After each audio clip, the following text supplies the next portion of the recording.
മാത്രമല്ല ഡിപ്ലോമ ലെവലിലെ പരീക്ഷയായിരിക്കും ബിക്കോസ് ജൂനിയർ ഇൻസ്ട്രക്ടർ പോസ്റ്റ് ആണ്, വിച്ച് മീൻസ് IT ടീച്ചേഴ്സ് എന്നുള്ള ജോബായിരിക്കും. പിന്നെ public health and sanitary engineering, അതായത് എൻവയോൺമെൻറ്റൽ എഞ്ചിനീയറിംഗിൻ്റെ കുറച്ച് പാർട്ടാണ്, 5 മാർക്കേ ഉള്ളൂ വെയിറ്റേജ്. ഓക്കെ, പബ്ലിക് ഹെൽത്ത് എഞ്ചിനീയറിംഗിലെ terms, systems of sanitation, house drainage, system of house plumbing, principle of transmissibility എപ്പോഴും ചോദിക്കാറുള്ളതാണ്, composition of forces, resultant analytical method for. Hi all, എല്ലാവർക്കും നമസ്കാരം. എൻ്റെ ടെക്നിക്കൽ യൂട്യൂബ് ചാനലിലേക്ക് സ്വാഗതം.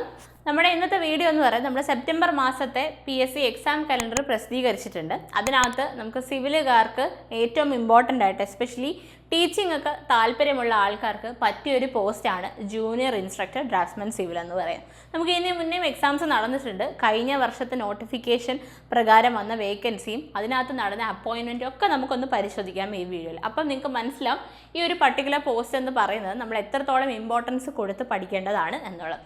മാത്രമല്ല ഡിപ്ലോമ ലെവലിലെ പരീക്ഷയായിരിക്കും ബിക്കോസ് ജൂനിയർ ഇൻസ്ട്രക്ടർ പോസ്റ്റ് ആണ്, വിച്ച് മീൻസ് IT ടീച്ചേഴ്സ് എന്നുള്ള ജോബായിരിക്കും. അപ്പോൾ നമുക്കറിയാം IT പഠിപ്പിക്കണമെങ്കിൽ വേണ്ട മിനിമം യോഗ്യത ഡിപ്ലോമ ആയിരിക്കും. സോ ഡിപ്ലോമ ക്വാളിഫിക്കേഷനുള്ള പരീക്ഷ ആയതുകൊണ്ട് തന്നെ ഡിപ്ലോമക്കാർക്കും BTechക്കാർക്കും MTechക്കാർക്കും എല്ലാം ഒരേപോലെ തന്നെ ഇമ്പോർട്ടൻസ് കൊടുത്ത് എഴുതാൻ പറ്റുന്ന പരീക്ഷയായിരിക്കും.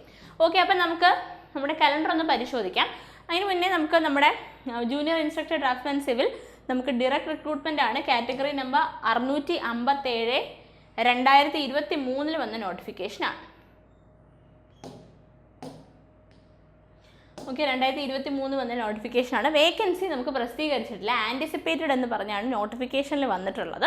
അപ്പോൾ നമുക്ക് വേക്കൻസി എന്ന് പറയുന്നത് എത്രയാണ് എന്ന് അറിയത്തില്ല, ശരിക്കും നമ്പറൊന്നും പ്രസിദ്ധീകരിച്ചിട്ടില്ല. എക്സാം ഡേറ്റ് നമുക്ക് സെപ്റ്റംബർ 11, 2024. ഓക്കെ, അതായത് സെപ്റ്റംബറിലെ കലണ്ടർ പ്രകാരം സെപ്റ്റംബർ 11 നമ്മുടെ ജൂനിയർ ഇൻസ്ട്രക്ടർ ഡ്രാഫ്റ്റ്സ്മാൻ സിവിലിൻ്റെ പരീക്ഷ PSC തീരുമാനിച്ചിരിക്കുന്നത്. ഇതിൻ്റെ കൺഫർമേഷൻ കൊടുക്കേണ്ട ഡേറ്റ് ജൂൺ 23 മുതൽ ജൂലൈ 12 വരെയാണ്. അപ്പം നിങ്ങൾ കൺഫർമേഷൻ കൊടുത്തിട്ടില്ലെങ്കിൽ പ്ലീസ് ഡു ഗിവ് ദാറ്റ്. നമുക്ക് ജൂൺ 23 തൊട്ട് ജൂലൈ 12 വരെയാണ് ലാസ്റ്റ് ഡേറ്റ് ഉള്ളത്. ഓക്കെ, നമുക്ക് മാർക്സ് 100 ആണ്. അതുപോലെ നിങ്ങൾക്കറിയാം 1 hour 30 minutes ആണ് നമ്മുടെ ഡ്യൂറേഷൻ എന്ന് പറയാം. ഓക്കെ, അപ്പോൾ ഇനി നമുക്ക് 2018 വന്ന നോട്ടിഫിക്കേഷൻ ഒന്ന് പരിശോധിക്കാം. നമുക്ക് ജൂനിയർ ഇൻസ്ട്രക്ടർ ഡ്രാഫ്റ്റ്സ്മാൻ സിവിലിന് തന്നെ 2018 വന്ന് കാറ്റഗറി നമ്പർ 216/2018, അതായത് ഇതിന് തൊട്ട് മുന്നേ വന്ന നോട്ടിഫിക്കേഷൻ പ്രകാരം നമുക്ക് പേ സ്കെയിലൊക്കെ കാണാൻ പറ്റും. 26,500 to 56,700 ആണ്. ITI അഥവാ ഇൻഡസ്ട്രിയൽ ട്രെയിനിങ് ഡിപ്പാർട്ട്മെൻറ്റിൽ ജൂനിയർ ഇൻസ്ട്രക്ടർ ഡ്രാഫ്റ്റ്സ്മാൻ സിവിൽ എന്നുള്ളതാണ് നമ്മുടെ പോസ്റ്റ്. നമുക്ക് നമ്പർ ഓഫ് വേക്കൻസി വന്നിരിക്കുന്ന 1 ആയിരുന്നു അന്ന്. പക്ഷേ നമുക്ക് അത്യാവശ്യം നല്ല രീതിയിൽ അഡ്വൈസസ് പോയിട്ടുണ്ട്. നിങ്ങൾ നോക്കിക്കഴിഞ്ഞാൽ നിങ്ങൾക്ക് മനസ്സിലാവും. കണ്ടോ, നമുക്ക് നമ്പർ ഓഫ് വേക്കൻസി 1 വെച്ച് വിളിച്ച ഒരു പരീക്ഷയാണ്. And if you are checking the advice details നോക്കിക്കഴിഞ്ഞാൽ ഓപ്പൺ കാറ്റഗറി 85 പേർക്ക് അഡ്വൈസ് പോയിട്ടുണ്ട്. അതായത് ഒരു വേക്കൻസി ഉള്ളൂ എന്ന് പറഞ്ഞ് പരീക്ഷ എഴുതാതിരുന്നവർക്ക് വലിയ നഷ്ടമാണ് ഈ ഒരു എക്സാം എന്ന് പറയുന്നത്. അതുപോലെ തന്നെയാണ് ഏതൊരു പോസ്റ്റ് എടുത്താലും NJD വഴിയാണെങ്കിലും അല്ലെങ്കിൽ നമുക്ക് വേക്കൻസി വഴിയാണെങ്കിലും അത്യാവശ്യം നല്ല രീതിയിൽ നമുക്ക് നിയമനം നടക്കാൻ സാധ്യതയുണ്ട്. സോ ഒരിക്കലും നമ്പർ ഓഫ് വേക്കൻസീസ് നോക്കി പരീക്ഷയ്ക്ക് വേണ്ടി പ്രിപ്പയർ ചെയ്യാനോ അപ്രോച്ച് ചെയ്യാനോ പാടില്ല. ഓക്കെ, അപ്പോൾ നമുക്ക് ലിസ്റ്റ് വന്നത് 2021 ടോട്ടൽ നമുക്ക് പോയ അഡ്വൈസുകളുടെ എണ്ണം 109 ആണ്. 109 അഡ്വൈസസ് ആണ് പോയത്. അതായത് ഒരു വേക്കൻസി വെച്ച് വന്ന പോസ്റ്റിൽ നടന്ന ടോട്ടൽ അഡ്വൈസസ് എന്ന് പറഞ്ഞാൽ 109 ആണ്. അത് ശ്രദ്ധിക്കുക. അതിനകത്ത് non joining duty of course ഉണ്ടായിരിക്കും, വേറെ നല്ല ജോലി കിട്ടി പോയിട്ടുള്ള ആൾക്കാരുണ്ടായിരിക്കും. എന്നിരുന്നാലും 109 അഡ്വൈസസ് ഈ ഒരു ലിസ്റ്റിൽ നിന്ന് നമുക്ക് പോയിട്ടുണ്ട്. ഓപ്പൺ കാറ്റഗറി 85 വരെ പോയിട്ടുണ്ട്. ഓക്കെ, ആൻഡ് ലാസ്റ്റ് അഡ്വൈസ് പോയ ഡേറ്റ് നിങ്ങൾ കണ്ടോ, നമുക്ക് 2024, അതായത് ലിസ്റ്റ് തീരുന്നിടം വരെ നമുക്ക് അഡ്വൈസസ് പോയിട്ടുണ്ട്. 21 തുടങ്ങിയ ലിസ്റ്റ് 3 വർഷം, 2024 തീരേണ്ടത്. 2024 11 മാസം വരെ നമുക്ക് ഇനിയും ലിസ്റ്റ് എക്സിസ്റ്റിംഗ് ആണ്. എന്നിട്ട് പോലും 29/4/2024 വരെ നമുക്ക് അഡ്വൈസസ് പോയിട്ടുണ്ട്. അതുകൊണ്ട് തന്നെ ഇനിയുള്ള എക്സാം അപ്രോച്ച് ചെയ്യുമ്പോൾ നമുക്ക് പഠിച്ചു കഴിഞ്ഞാൽ ജോലി കിട്ടും എന്നുള്ളൊരു ഉറപ്പ് ഏകദേശമുണ്ട്.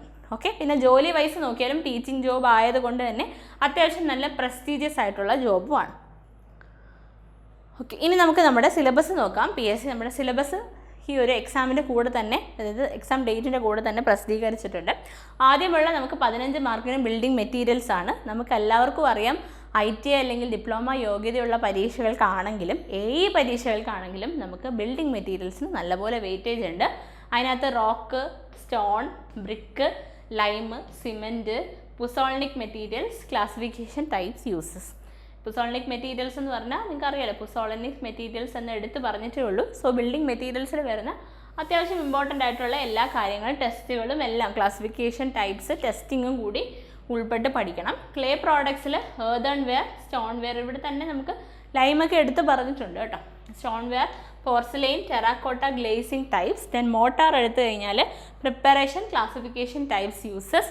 കോൺക്രീറ്റ് എടുക്കുമ്പോഴത്തേക്ക് പ്രിപ്പറേഷൻ, ക്ലാസിഫിക്കേഷൻ ടൈപ്സ്, യൂസസ് തന്നെ. ടിമ്പറിനകത്ത് ടിമ്പറിൻ്റെ structure, defects, classification, seasoning, uses.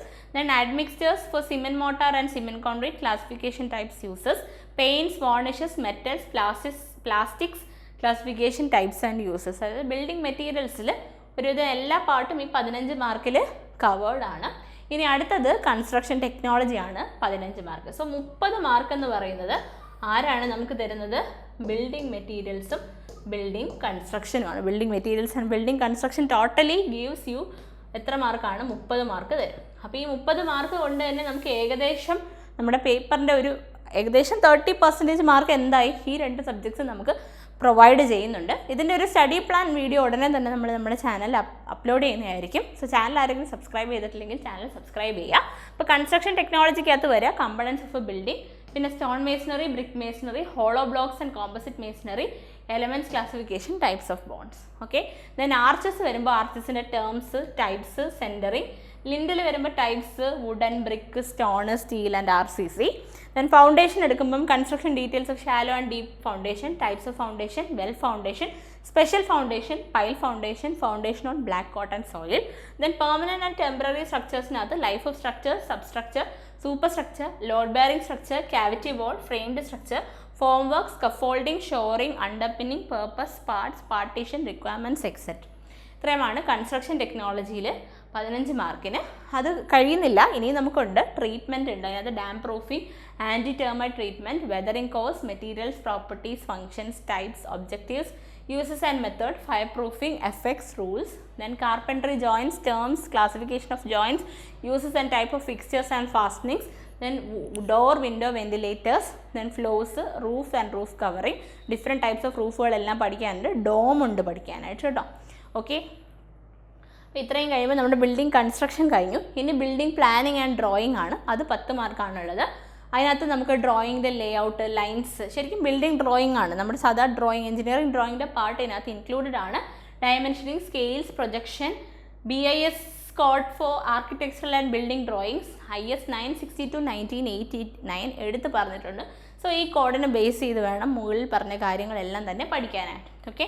പിന്നെ പ്ലാനിങ്ങിലേക്ക് വരുമ്പോൾ principle of planning, objectives, functions and responsibility, orientation. Then building bylaws as per ISI code.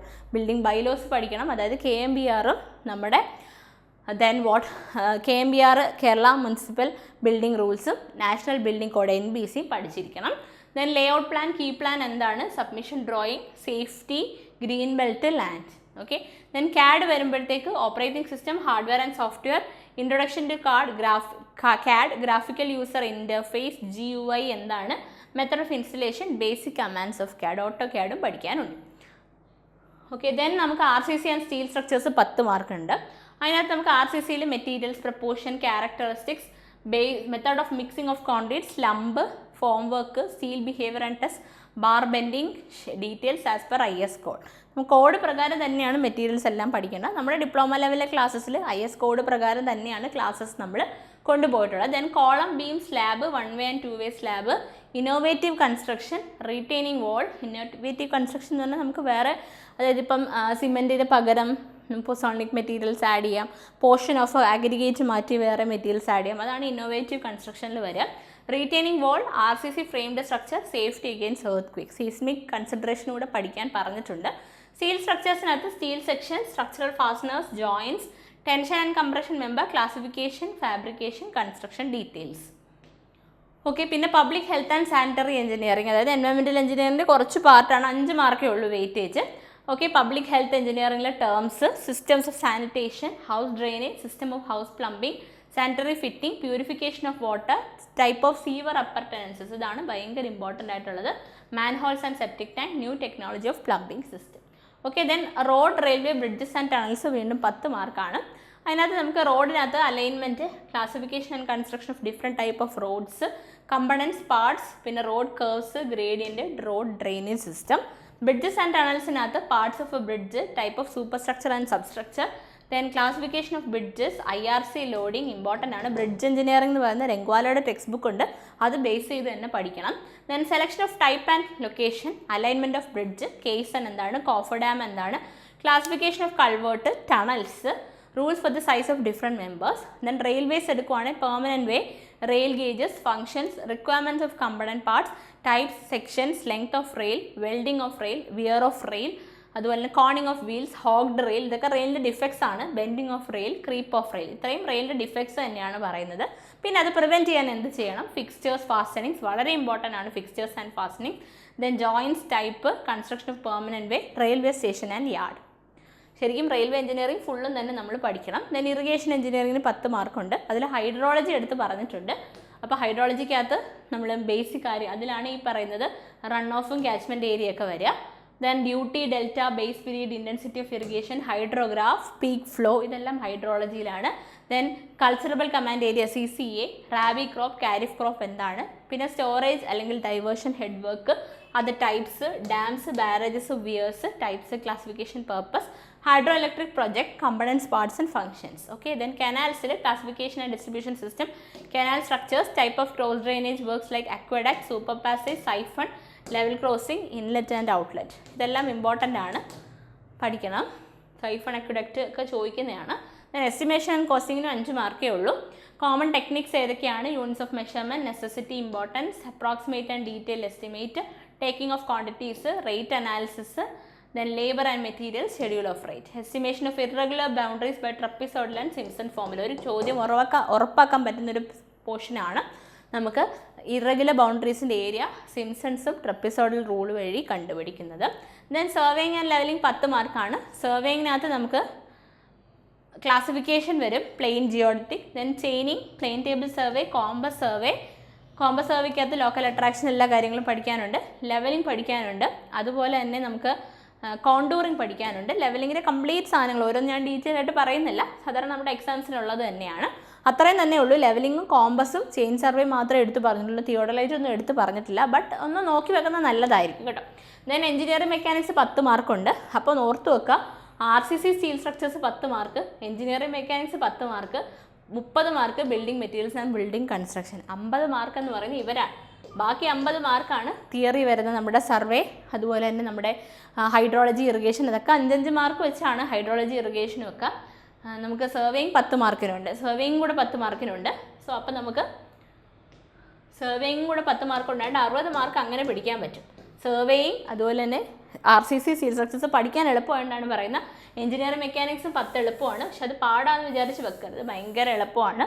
Then stress strain, elasticity, Hooke's law, elastic limit, modulus of elasticity, type of stress, standard stress strain curve for mild steel bar under tension, important ആണ്. Yield stress, proof stress, ultimate stress, strain, percentage elongation, mechanical properties of material. പിന്നെ നമുക്ക് moment of inertia of plane lamina, solid bodies, radius of gyration, parallel and perpendicular axis theorem, polar moment of inertia of solid circular sections, friction വരും, laws of friction, limiting equilibrium, limiting friction, coefficient of friction, angle of friction, angle of repose, relation between coefficient of friction and angle of friction. Simple problems ചോദിക്കാൻ പറ്റിയ മേഖലയാണ്, എളുപ്പമാണ് പഠിക്കാൻ. പക്ഷേ resolution of a force, orthogonal components, principle of transmissibility എപ്പോഴും ചോദിക്കാറുള്ളതാണ്.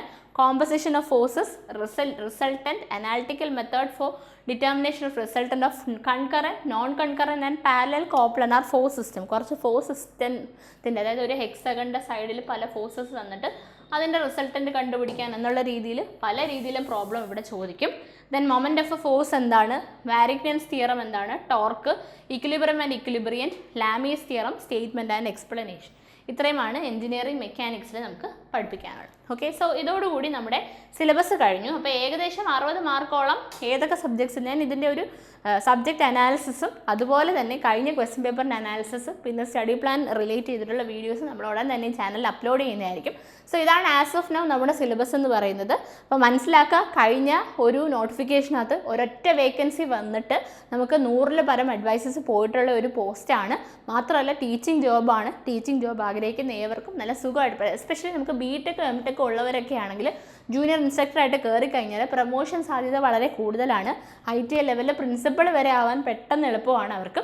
അതുകൊണ്ട് തന്നെ ആ സീരിയസ്നെസ്സോട് കൂടി അത്ര നല്ല ജോബാണെന്നുള്ളത് മനസ്സിലാക്കി പഠിച്ചു തുടങ്ങുക. പിന്നെ നമ്മുടെ കോഴ്സസിനെ കുറിച്ച് കൂടുതൽ ഡീറ്റെയിൽസ് അറിയാനുള്ള ഫോം നമ്മൾ താഴെ ഡിസ്ക്രിപ്ഷനിൽ കൊടുത്തിട്ടുണ്ട്. ചാനൽ ആരെങ്കിലും സബ്സ്ക്രൈബ് ചെയ്തിട്ടില്ലെങ്കിൽ ചാനൽ സബ്സ്ക്രൈബ് ചെയ്യുക. Thank you.